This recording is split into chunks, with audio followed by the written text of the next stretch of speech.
Hello, my name is Tyler Lucas, and this is my speech development video assignment. And I got my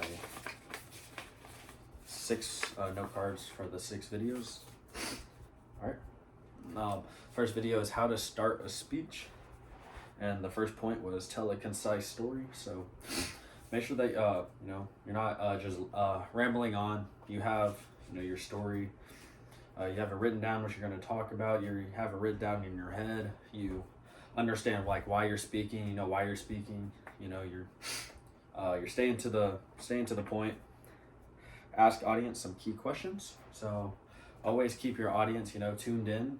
Make sure that they're not getting distracted. Ask a couple key questions. Share a powerful question. Share something that might raise a couple eyebrows. Give some interesting factor to what you're talking about. Share an interesting statistic. So, what's a couple things that would be interesting? Something that's eyebrow raising, like I said, for an interesting question. Just get people thinking. Get people a little bit more excited and eager to listen to what you're talking about. And use visual illustration. It's always good to have maybe someone drawing out what you're talking about behind you, or you have a board up or a PowerPoint slide behind you, just focusing on what you're talking about. And for the second video is how to organize a speech presentation, and you have how to organize it. So you're gonna have your intro, and you're gonna have your grammar, your audience reflect, and your speaker's credibility.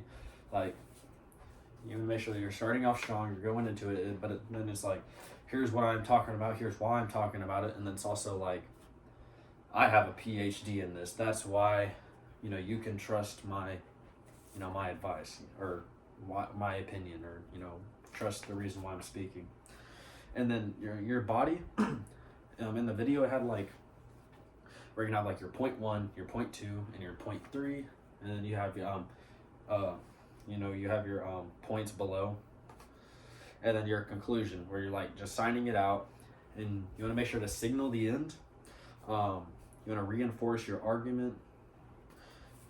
Put that one down.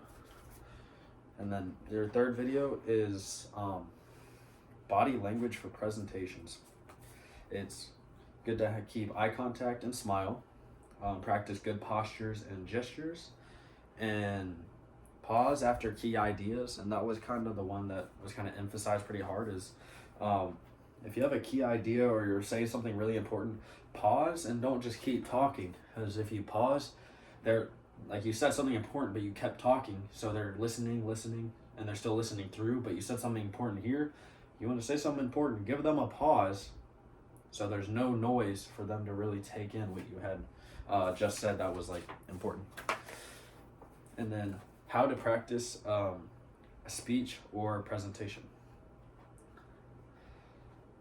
Practice from an outline, kind of like how I was talking about in the second video. Spread out and practice over time. You want to make sure that you're you're going over it. And he was he was talking about how you practice it and how you say it before is the same way it's going to come out whenever you go up and actually present. So it's good to practice.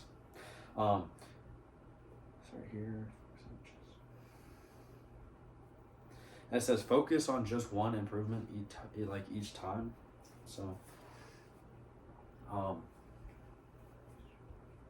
and then visualize the first and last 30 seconds of your speech. There we go.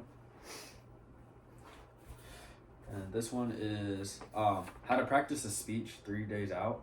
So this guy, he says this is what he does for his speeches whenever he actually does them.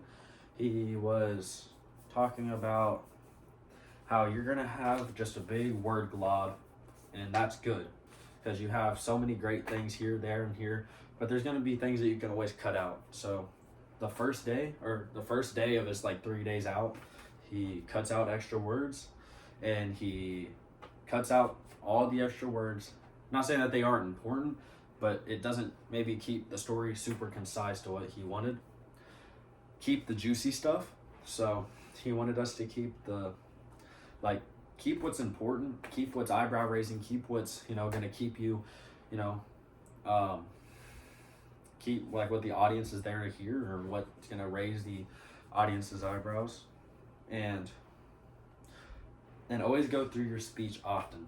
You always want to you always want to practice, you always want to read over it, you always want to revise it, and you also want to give yourself a break, break in between. You don't want to just cram it, but just get comfortable with it, practice.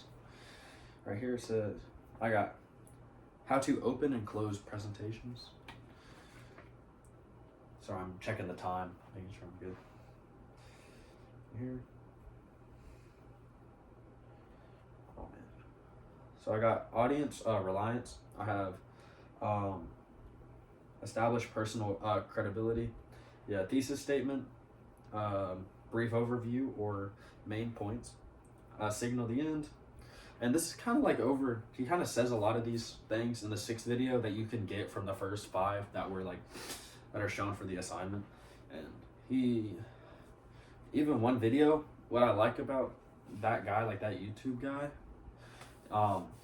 it's like all of his videos, they all piece together real well in some way. So it's like, it might just be like how to plan your speech 3 days out, but he's also like poking out things that, that go, and he makes whole videos about that, super in depth. So there's a lot to learn. And then a call to action and right here. This is refine the thesis, and then a call to action,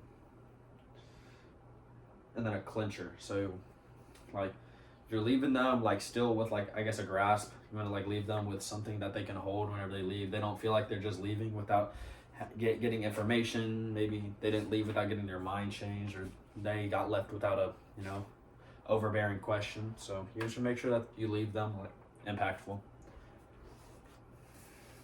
right.